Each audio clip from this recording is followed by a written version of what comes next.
19th century, Dalton proposed that the smallest part of an element was an atom, and that it could not be broken down into anything simpler. In other words, it was indivisible. We now know that it is made up of even smaller parts, called fundamental or subatomic particles, namely protons, neutrons, and electrons. This table compares their relative masses and relative charges. As we can see, the electron particle has negligible mass compared with the other two. Evidence has shown us that all protons and neutrons are to be found at the centre of the atom, the nucleus. The bulk of the mass of an atom is concentrated in the nucleus and has a positive charge. There are positive protons there, but no negative electrons. All atoms are electrically neutral. They have no charge. This tells us the number of protons and the number of electrons are equal in number. Now, in order to determine the number of each fundamental particle in a given atom, we need to be aware of two numbers, the atomic number and the mass number. The electrons are to be found outside the nucleus at different energy levels. The arrangement of electrons decides the chemical properties of the atom. The main or principal energy level is numbered 1, 2, 3, etc. The lower the number, the nearer the level is to the nucleus. Main energy levels are often referred to as shells. Within each main level are sublevels S, P, D, and F. The table shows which sublevels are available at each main level. The sublevels consist of orbitals. The number of orbitals available for a sublevel is independent of the main level in which it is situated. For example, there are 3 p orbitals in main energy levels 2, 3, and 4. Each orbital contains a maximum of 2 electrons of opposite spin, indicated by up and down arrows. We can show electronic configuration in the following way.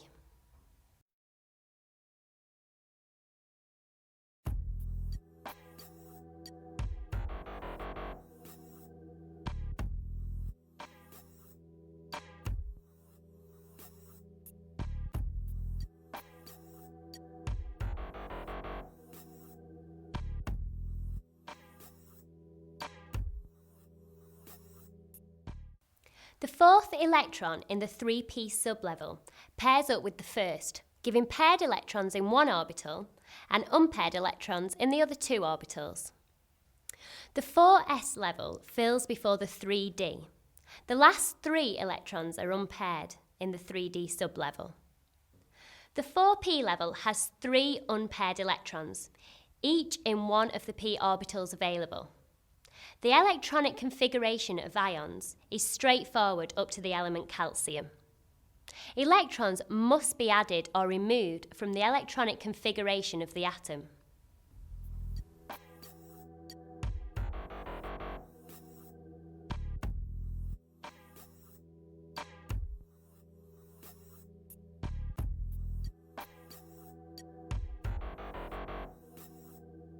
The first ionization energy of an element is the energy required to remove 1 mole of electrons from 1 mole of gaseous atoms to form 1 mole of gaseous 1+ ions.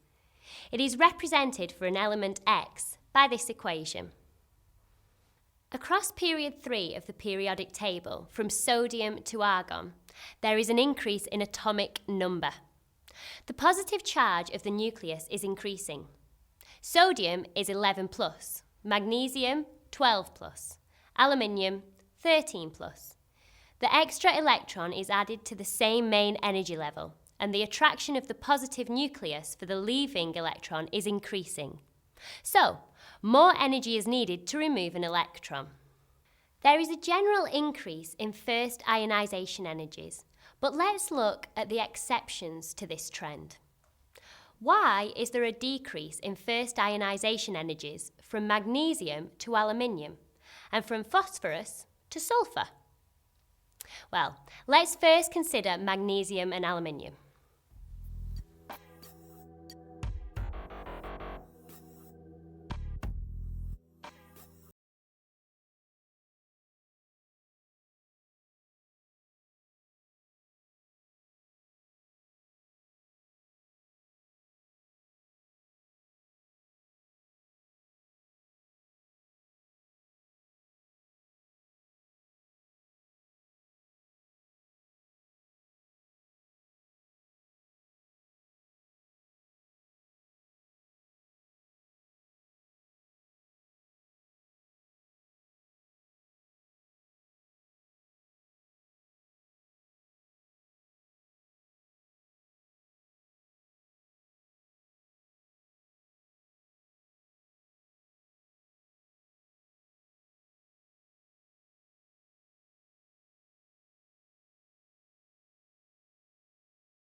Now let's compare phosphorus and sulfur.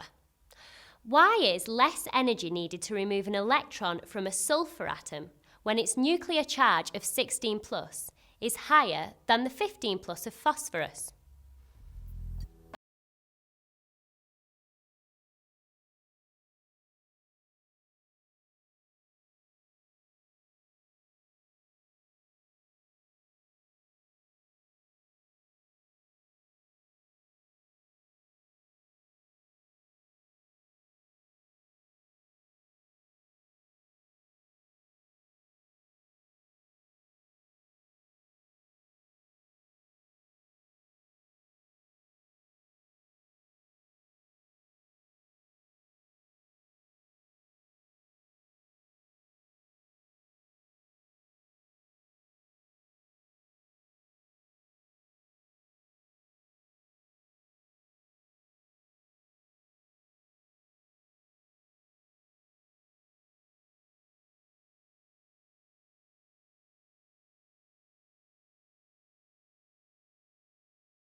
Evidence for the existence of main energy levels is shown by the difference in first ionization energies of neon and sodium.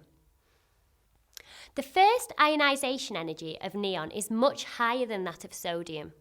More energy is needed to remove an electron from an atom of neon because the electron is nearer to the positive nucleus. It is in the second main energy level, whereas sodium's leaving electron is in the third. Also, there is less shielding effect from the one filled inner electron shell compared with the two of sodium. So the effective attraction to the nucleus is greater. What about the equation which represents the third ionization energy of an element? A graph of successive ionization energies against the number of electrons lost gives an indication as to which group an element belongs. Let's look at silicon.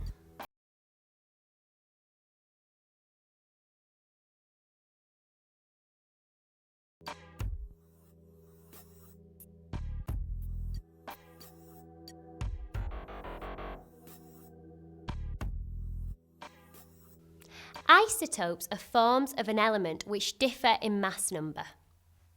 The element chlorine has two isomers, chlorine 35 and chlorine 37.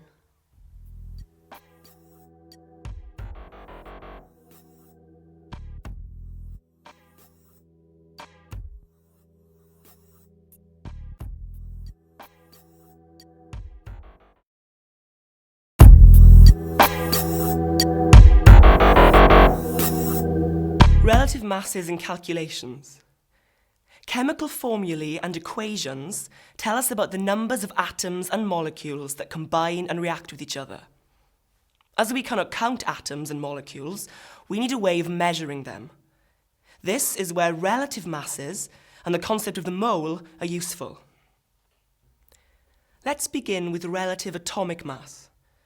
The symbol for relative atomic mass is Ar, and it is a relative mass, as it is compared to the masses of another atom rather than being an absolute mass in grams.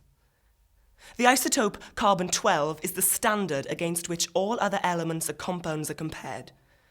So the relative atomic mass of an element is the average mass of an atom of that element compared with one atom of carbon, which has a mass of 12. For an element, it is shown by this expression. For an ionic compound, formula unit is used in place of molecule. The symbol for relative molecular mass, or relative formula mass, is Mr. Notice that these relative masses are averages. Let's look at a quick example. The relative atomic mass of chlorine is 35.5. This doesn't mean that an atom of chlorine has 18.5 neutrons, but that chlorine is a mixture of two isotopes with different mass numbers, chlorine 35 and chlorine 37. In order to calculate an element's relative atomic mass, its different isotopes need to be separated, their mass numbers identified, and their relative abundances measured. A mass spectrometer is used to determine relative atomic masses of elements. And here is a diagram of a simple mass spectrometer. This is how it works. Gaseous atoms of the sample are introduced here. An electron gun fires high-energy electrons at the atoms, and an electron is knocked from the atoms, forming ions with a +1 charge. The mass number of an atom is not changed by it losing an electron, as electrons are infinitely lighter than protons or neutrons, and they have negligible mass. This first stage is ionization. In order to separate these ions, they need to be moving. As they are positively charged, a negative charge will attract them. So the positive ions are accelerated towards the negative plate. This stage is acceleration. Slits in the plates allow the ions to pass through and focus into a beam. They now need to be separated. An external magnetic field is applied across the path of the moving ions, and the ions are deflected by varying degrees. This stage is known as deflection. How much an ion is deflected depends upon the mass of the ion and its charge. These two properties are combined into one factor, the mass-to-charge ratio, represented as the m/z value. M is the atomic mass of the isotope, and Z is the charge on the ion. Ions with small m/z values are deflected more. After being separated according to their mass-to-charge ratio, the ions are detected electrically. This stage is known as detection. A mass spectrum is produced by varying the magnetic field. This gives the m/z value and the relative abundance of each isotope, and from this information, the relative atomic mass of the element can be calculated. Here is the mass spectrum for atomic chlorine. The spectrum shows two isotopes. The peak at m/z35 represents the chlorine-35 positive ion, contributing 75% to the total mass. The peak at m/z37 represents the chlorine-37 positive ion, contributing 25%. Okay, so the relative atomic mass of chlorine is 75% of 35 plus 25% of 37, which works out as 35.5. Sometimes the relative abundance is not given as a percentage. Relative molecular mass can also be found using a mass spectrometer. When molecules are introduced into the mass spectrometer, ionization may occur, as shown by methane, CH4. The least that can happen is that one electron is knocked from a methane molecule. The resultant particle, CH4+, is called a molecular ion. In the case of a chlorine molecule, due to the two isotopes, chlorine-35 and chlorine-37, there will be maximum peaks caused by 3 molecular ions. Here they are together with their m/z values and relative abundances. You can now calculate the relative molecular mass of chlorine. Matter consists of particles which are infinitely small and cannot be individually measured in terms of mass or volume. So carbon-12 is the standard used to determine relative atomic and molecular masses. The number of atoms in 12.0 grams of carbon is extremely big. In fact, it is 6.023 times 10 to the power of 23 and is known as the Avogadro constant. Rather than use this complicated number, we call it 1 mole. Remember, a mole is a number, and for atoms of an element, 1 mole is the relative atomic mass expressed in grams. The relative atomic mass of sodium is 23.0, so there must be 1 mole of atoms present in 23.0 grams of sodium. For molecules of an element or a compound, 1 mole is the relative molecular mass expressed in grams. For example, the relative molecular mass of chlorine is 2 times 35.5, or 71.0. So there is 1 mole of molecules present in 71.0 grams of chlorine. The formula of a substance gives the number of moles of atoms of each element present in 1 mole of it. If we know the mass of each element present in a compound, its empirical formula can be calculated. Either the percentage composition by mass may be given, or the actual masses. Let's now look at an example.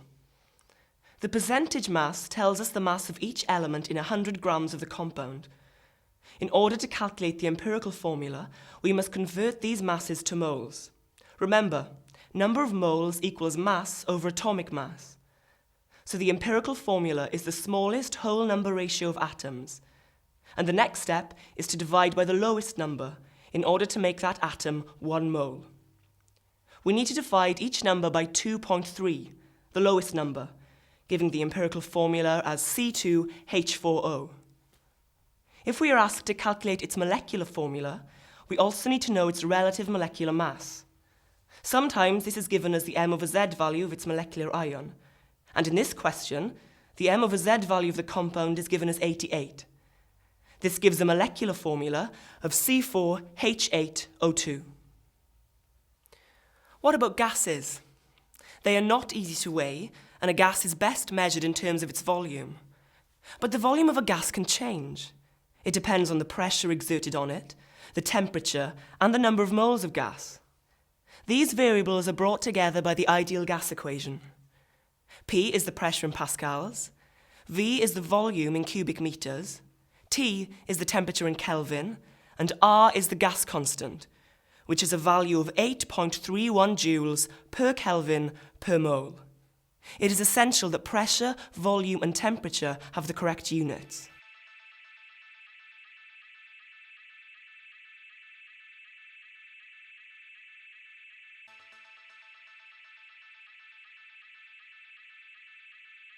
Let's now try the equation out and perform a calculation. It's always a good idea to convert the values given to the correct units first. The pressure needs to be in Pascal, not kilopascal, so multiply by 1,000. The volume needs to be in meters cubed and not decimeters cubed. Divide by 1,000. The temperature needs to be in Kelvin and not centigrade. Add 273. Now let's do the calculation. We need to rearrange the ideal gas equation. Chemical equations are a shorthand way of describing a chemical reaction, but as they show the numbers of atoms that are involved in the reaction, they must be balanced. Sodium carbonate reacts with hydrochloric acid to give sodium chloride, water, and carbon dioxide. Using the formulae of the compounds gives the unbalanced equation. We need to balance this equation.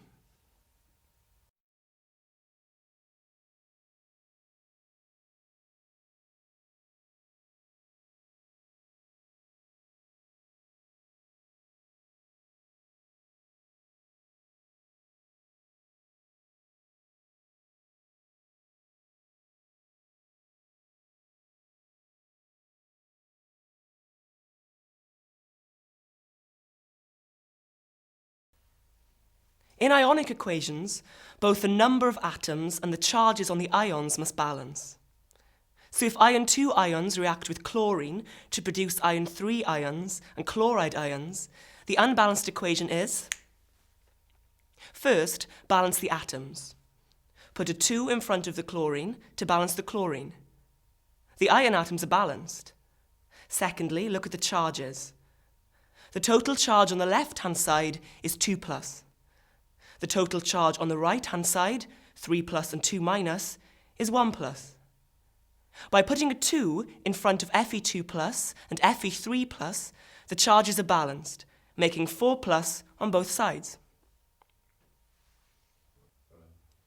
Using a balanced chemical equation, we can now calculate the amount of a reactant we need, or the amount of product we should get in a chemical reaction. In calculations involving reacting masses and volumes, there are a number of routine steps to carry out. Let's look at them. We need to look at an example to illustrate this. There are 2 parts to this question. We'll take one part at a time.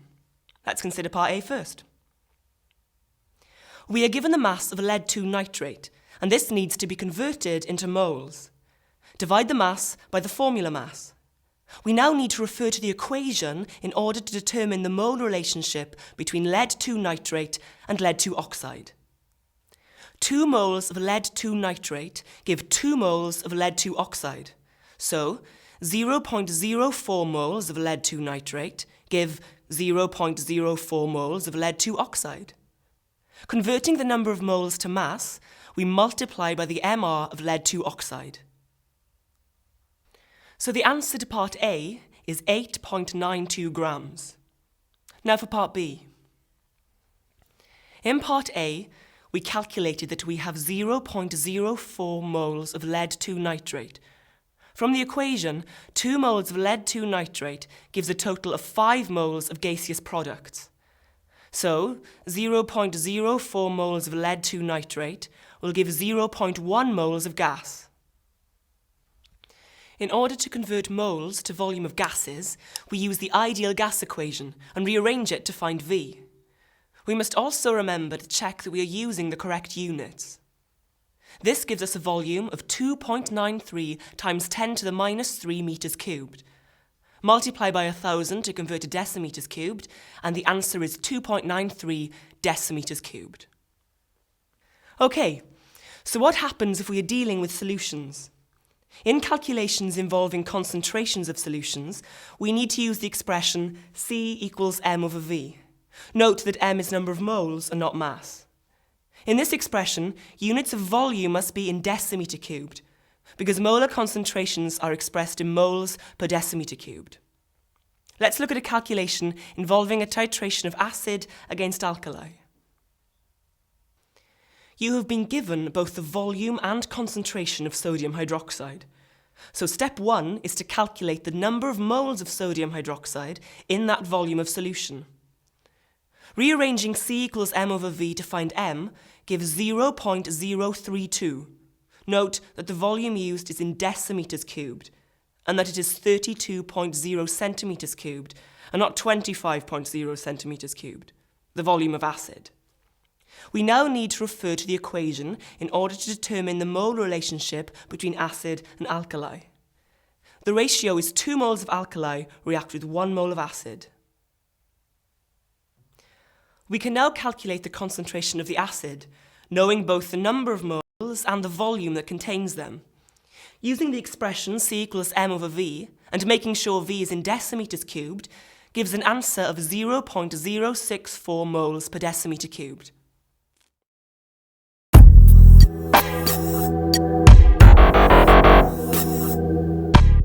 Bonding and intermolecular forces.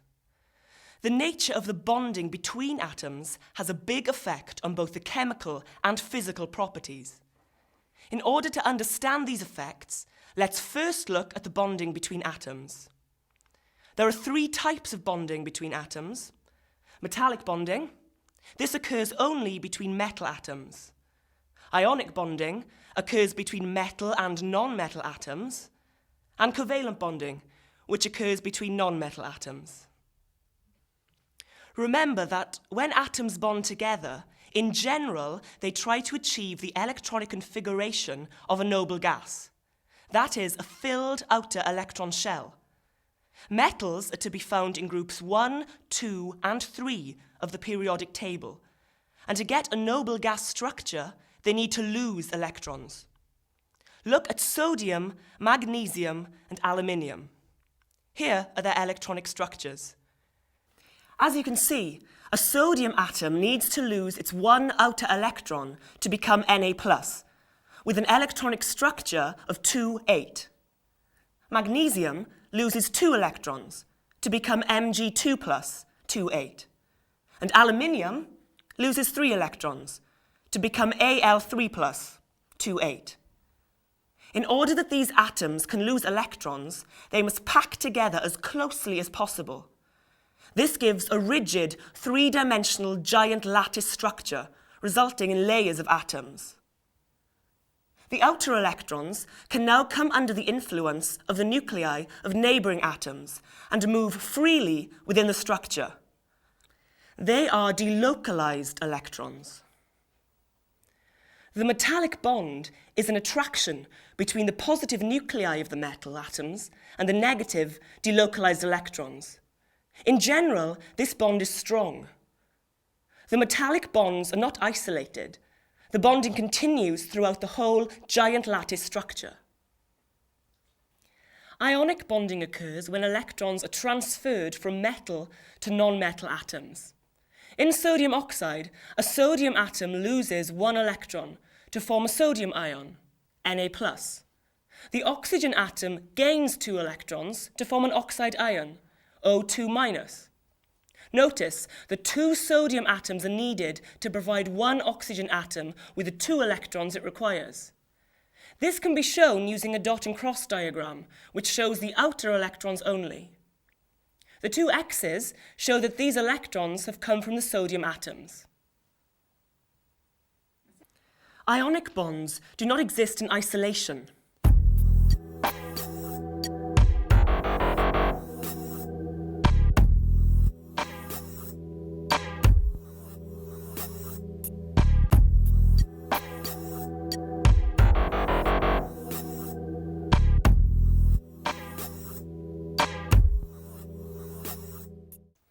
The following equations involving sodium chloride illustrate the last 2 points. In simple covalent bonding, molecules are formed by a sharing of electrons between atoms. For the element oxygen, with electronic configuration 2,6, an atom needs to gain 2 electrons for stability. Being an element, only oxygen atoms are present in the molecule. No other atom is there to provide these electrons. 2 oxygen atoms provide 2 electrons each for sharing. An oxygen molecule, O2, is formed with a double covalent bond between the atoms, involving 4 electrons. For the hydrocarbon molecule methane, carbon, with the electronic configuration 2,4, needs to gain 4 electrons for stability. Hydrogen, with its 1 electron, needs 1 more. The methane molecule has a central carbon atom with covalent bonds to 4 hydrogen atoms. Covalent bonds do exist in isolation, and in simple covalent bonding, separate molecules are formed. The covalent bonds in methane involve the sharing of a pair of electrons, and a molecule of methane has the formula CH4.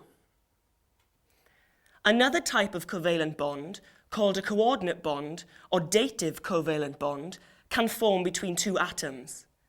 In this bond, only one of the atoms donates both electrons to the bond. For example, ammonia reacts with the hydrogen ions of an acid to form an ammonium ion, NH4+. A nitrogen atom has 5 electrons in its outer shell, 3 of which are used for bonding in ammonia, NH3. There is a lone pair of electrons on the nitrogen atom. The nitrogen atom provides its lone pair of electrons for sharing. Nitrogen is the donor atom, as it provides the lone pair. Hydrogen is the acceptor atom, as it accepts the lone pair for sharing. A coordinate bond has the same strength and bond length as a normal covalent bond. The difference is only in the way they are formed. The physical properties of simple covalent or covalent molecular substances are low melting and boiling points, and non-conductors of electricity, whether solid, liquid, or in aqueous solution. So why are the melting points and boiling points low? For a molecular substance to change state, the intermolecular forces between molecules must be broken, not the covalent bonds within the molecule. These intermolecular forces are weak, so little heat energy is needed to separate the molecules.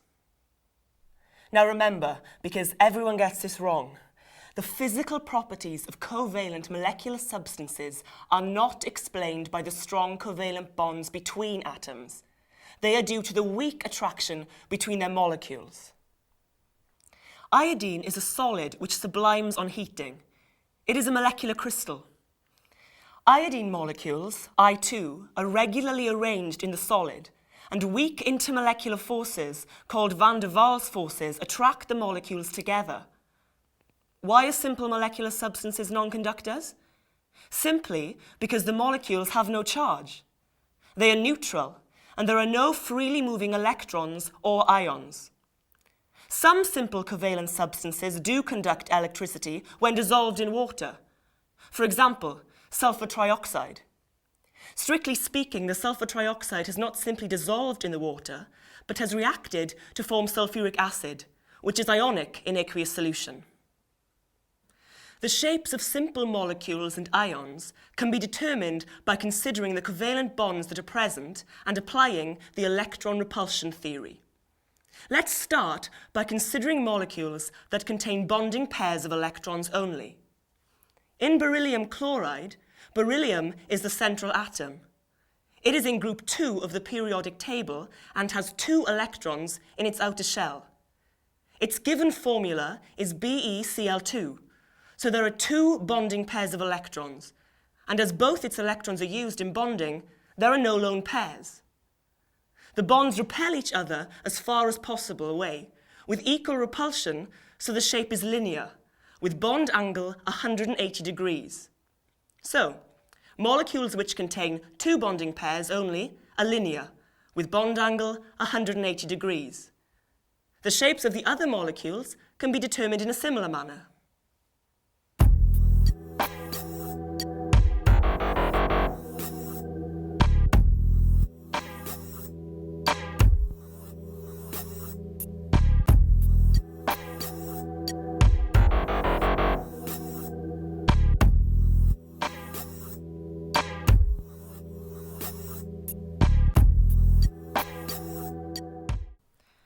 But what if lone pairs are present on the central atom? A lone pair of electrons is a pair of electrons present in the outer shell of an atom that isn't taking part in covalent bonding. They are not being shared with another atom and can also be called a non-bonding pair. If the central atom does not use all of its outer shell electrons for bonding, the remaining electrons are non-bonding. In order to work out the shape of a molecule where there are non-bonding electrons on the central atom, we need to find out the total number of electron pairs on the central atom and work out the shape based on this number of pairs. But name the shape based on the bonds only. These drawings show the shape of the electron clouds associated with both a bonding pair and a lone pair of electrons. Even though a lone pair of electrons is not involved in bonding, it has a negative charge density and repels other electrons. In fact, because these electrons are not being shared with another atom, they are more compact and closer to the nucleus of the atom. Because of this, they repel a little bit more than a bonding pair. The bonding pair has an elongated electron cloud because it is attracted to 2 nuclei. In ammonia, the shape of the molecule is tetrahedral, with a bond missing. It is called trigonal pyramidal. The bond angle is less than the expected tetrahedral bond angle of 109.5 degrees. It is 107 degrees due to the extra repulsion of the lone pair. The shape of the water molecule is also tetrahedral, but with 2 bonds missing. The shape is angular, or V-shaped. The bond angle is even less than the 107 degrees of ammonia. Because of the greater repulsion due to 2 lone pairs on oxygen, the bond angle is 105 degrees. With 6 pairs of electrons in total, the shape of the xenon tetrafluoride molecule is octahedral, but with 2 lone pairs, the shape becomes square planar. Because of their greater repulsion, the 2 lone pairs are situated opposite each other, on opposite sides of the central atom, so that they are as far from each other as possible. We now have to consider ions.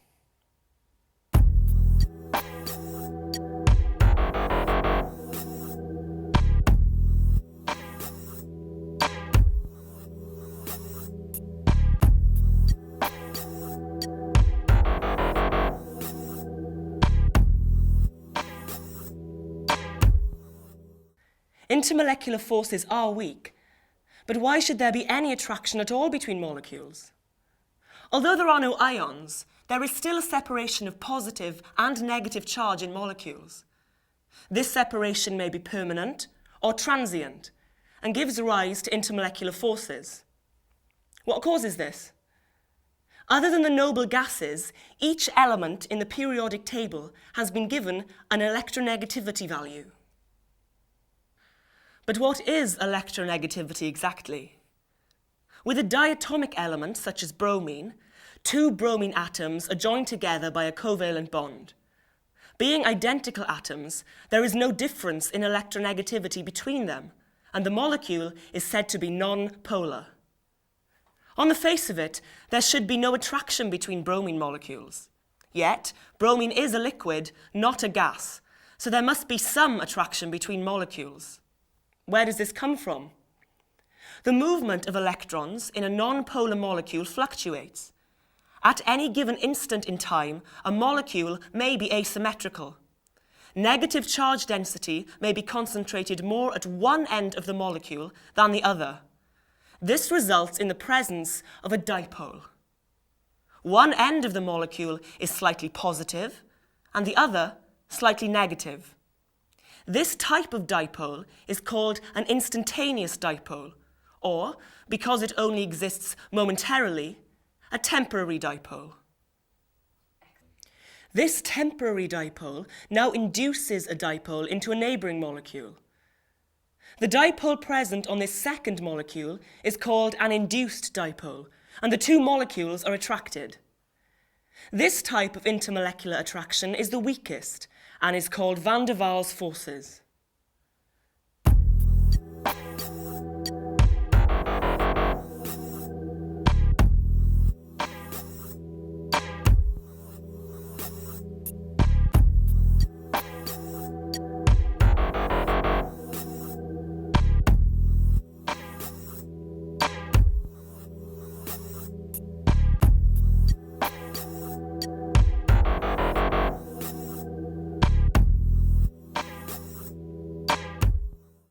In molecules where the atoms have different electronegativities, permanent dipoles exist. Hydrogen bromide is a polar molecule. A bromine atom has higher electronegativity than a hydrogen atom, and there is a permanent dipole present in each hydrogen bromide molecule. Permanent dipoles attract each other with intermolecular forces known as permanent dipole-dipole attraction. These forces are weak, but stronger than van der Waals forces. Polarity also applies to molecules, as well as individual bonds.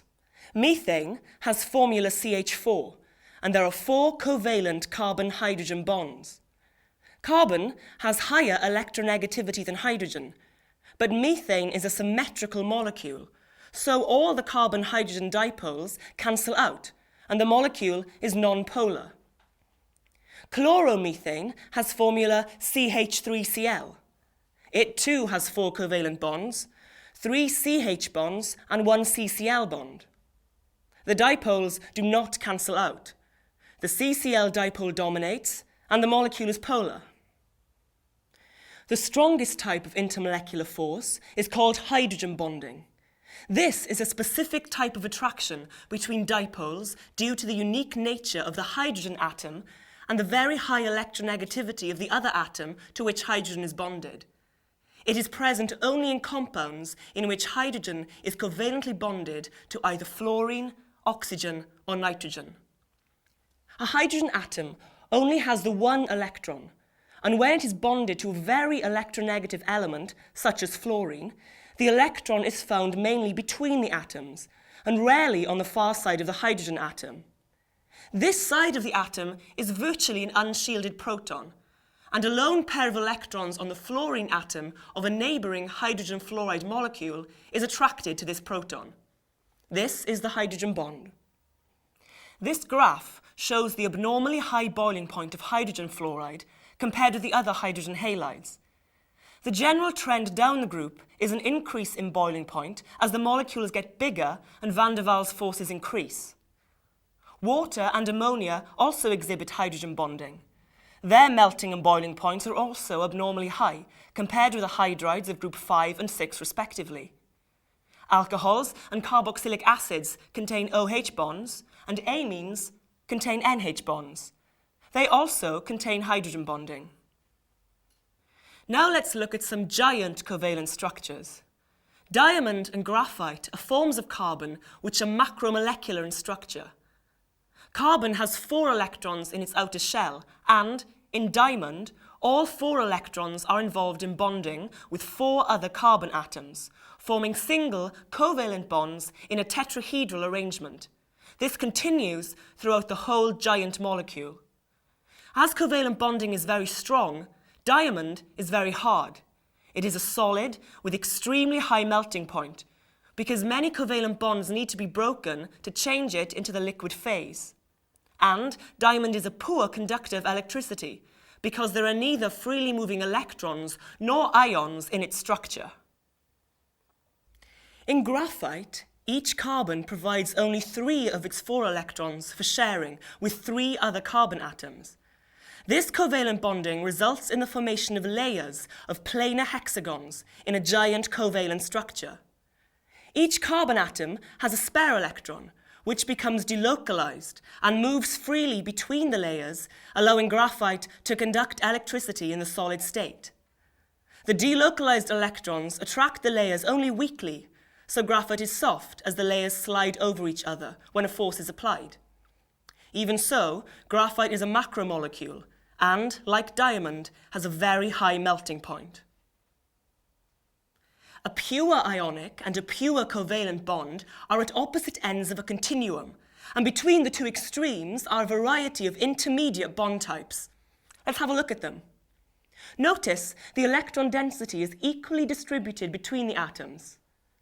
And now, the electron density is more concentrated towards the more electronegative atom. You can see that the ions are separate, and the electron clouds perfectly spherical. There is no concentration of electron density between the ions. This happens because of the polarization of the negative ion. A lithium ion is small. It only has 1 electron shell, so its charge to size ratio, or charge density, is high. The iodide ion, on the other hand, is big. Iodine is in period 5 of the periodic table with 5 electron shells. The high charge density of the lithium ion pulls electron density from the iodide ion towards it, causing distortion of the negative ion. The positive ion has high polarizing power, and the negative ion has high polarizability. Aluminium chloride is a compound formed between a metal and a non-metal. It should be ionic, but it is covalent. The aluminium ion has a very high charge to size ratio. It has a charge of 3+ and only 2 electron shells, so it has high polarizing power. So much so that the distortion of the chloride ion causes a high concentration of electron density between the aluminium and chlorine atoms and the formation of a covalent bond. There are 2 forms of aluminium chloride: the electron-deficient molecule, AlCl3, and the dimer, Al2Cl6, which contains some coordinate bonding between aluminium and chlorine.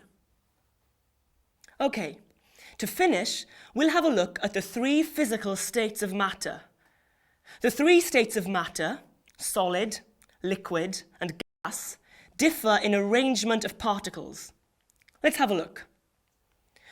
Note that the liquid state is not halfway between solid and gas, but that it is more like a disordered solid. This graph shows the effect of an increase in temperature on water, from -5 degrees C to 105 degrees C.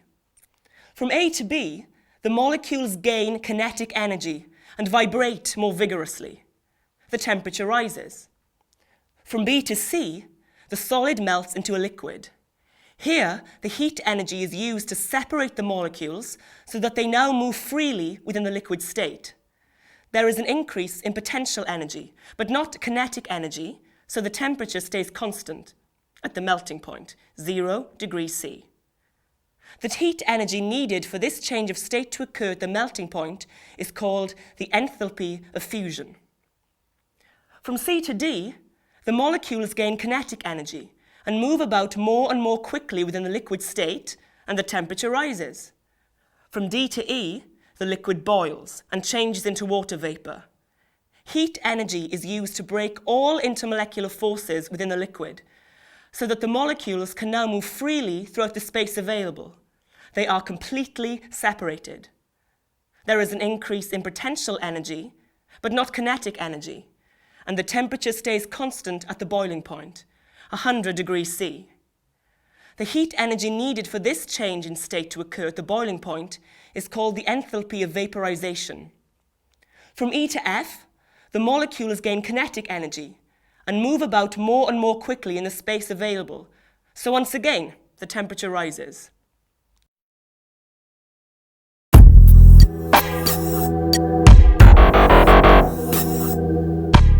The periodic table is a very useful tool, but we need to understand some basic concepts to get the most from it. Elements in the periodic table can be grouped into blocks, and we'll look at the S, P, and D blocks. Each block indicates the sublevel in which that element has its highest energy electrons. Elements in the S block are members of groups 1 and 2, where the highest energy electrons are S1 and S2 respectively. This is sodium's electronic structure. Calcium has this electronic structure. Elements in the P block are in groups 3 to 8, where the highest energy electrons are from P1 to P6. Sulfur has this electronic structure. Elements in the D block are the transition elements, where the highest energy electrons are from D1 to D10. The electronic structure for manganese. For any atom, its atomic radius, electronegativity and first ionization energy depend on the attraction of the positive nucleus for the negative electrons. There are 3 factors we need to take into account when considering trends in these properties. Firstly, the size of the nuclear charge. The bigger the charge, the greater the attraction. Secondly, the distance between the nucleus and the outer electrons. The further they are apart, the weaker the attraction. And thirdly, the number of filled inner electron shells between the nucleus and outer electrons. The more electron shells there are, the greater shielding effect and the weaker the attraction. Let's look at period 3. Moving across period 3 from element to element, the nuclear charge increases by a factor of +1.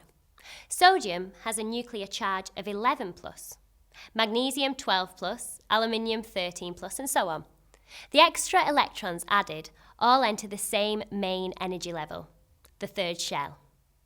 So, in moving from left to right across a period, the increase in nuclear charge is the dominant factor. How does this affect the atomic radius, electronegativity, and first ionization energy? Okay, the atomic radius decreases as the period is crossed. The extra positive charge of the nucleus attracts the outer shell more, pulling the outer electrons closer to the nucleus. So, atomic radius decreases across the period. The electronegativity of the elements increases as the period is crossed. The extra positive charge of the nucleus attracts the bonding pair of electrons more. Finally, the trend in first ionization energies is described in detail in topic 1. But the general trend is for an increase across the period, as the extra nuclear charge attracts the leaving electron with increased force. What happens to these properties as you descend a group? Well, let's look at group 2. Going down group 2 from element to element, the nuclear charge increases, but there is also an extra electron shell. This means that the electrons in the outer shell are a greater distance from the nucleus, and there is a greater shielding effect due to an extra filled inner electron shell. Going down a group, these 2 factors are dominant. So, descending a group, the atomic radius increases due to the extra electron shell. Electronegativity decreases as the bonding electrons get further from the nucleus, and the first ionization energies decrease as the atomic radius and the shielding effect both increase. Now let's look at trends in some physical properties, both across period 3 and down group 2. First of all, melting points, which vary across period 3 due to changes in bonding and structure. Sodium, magnesium, and aluminium are metals, and metallic bonding is an attraction between positive nuclei and delocalized electrons. As the period is crossed from sodium to aluminium, there is an increase in nuclear charge and an increase in the number of delocalized electrons. The attraction between them, therefore, increases as the period is crossed. The strength of the metallic bonds increases in magnitude, and so the melting points increase. Silicon is in group 4 of the periodic table and has a macromolecular structure similar to diamond. The covalent bonds between the silicon atoms throughout the whole giant structure are very strong, and many of these bonds would need to be broken for silicon to melt. So a lot of heat energy is needed, and there is a substantial increase in melting point. The next 3 elements, phosphorus, sulfur, and chlorine, are simple molecules. In order to melt them, only weak intermolecular forces need to be broken so that the molecules can move freely within the liquid state. Because they are elements and have non-polar molecules, these forces are the weakest of the intermolecular forces, van der Waals forces. The strength of van der Waals forces depends on the size of the molecule. The bigger the molecule, the more electrons there are, so the greater the polarization and the stronger the forces of attraction. In period 3, the size of the molecules increases from P4 to S8 and decreases from S8 to Cl2. The change in melting points follows a similar trend. The noble gases are the only elements that exist as free atoms, and the interatomic forces are very weak van der Waals forces, again dependent on size. The argon atom is smaller than the chlorine molecule. Subsequently, there is a fall in melting point from chlorine to argon. The trend in boiling points follows a similar pattern, as the attraction between the particles in the liquid state is not much different to that in the solid. It is only in the gaseous state that attraction is negligible and diffusion to fill any available space apparent. If we look at group 2, we see there is a general decrease in melting point as group 2 is descended. All the elements are metals and contain metallic bonding. They all release 2 outer electrons for stability, and the charge in the nucleus increases as the group is descended. But other factors are more important, as you can see. The net effect is that the strength of the metallic bonding decreases, and so do the melting points. The abnormality of magnesium is due to a difference in crystal structure compared with the other Group 2 members, but this goes beyond the scope of the AS course. What about other physical properties? The period 3 metals, sodium, magnesium, and aluminium, are good conductors of electricity. Metallic bonding contains delocalized electrons, which are free to move throughout the whole structure. There are covalent bonds between the atoms in silicon, phosphorus, sulfur, and chlorine. This means that the bonding electrons are local to a particular covalent bond and not free to move. So their electrical conductivities are minimal, and as there are no delocalized electrons in argon either, it too is a non-conductor. What about chemical properties? In group 2, atoms lose 2 electrons in order to achieve the stable electronic structure of a 2+ ion. On descending the group, each element has an extra electron shell, and the leaving electron is further from the attraction of the nucleus. In addition, there is an extra inner electron shell, decreasing the effective charge of the nucleus. So the attraction of the nucleus for the outer shell electrons decreases, and reactivity increases down the group. This can be shown by comparing the reaction of group 2 elements with water. At the top of the group, beryllium does not react with either water or steam. The reaction between magnesium and water is extremely slow, but magnesium will react exothermically when heated in steam. The magnesium glows, indicating an exothermic reaction, and the silver-magnesium ribbon turns to the white solid, magnesium oxide.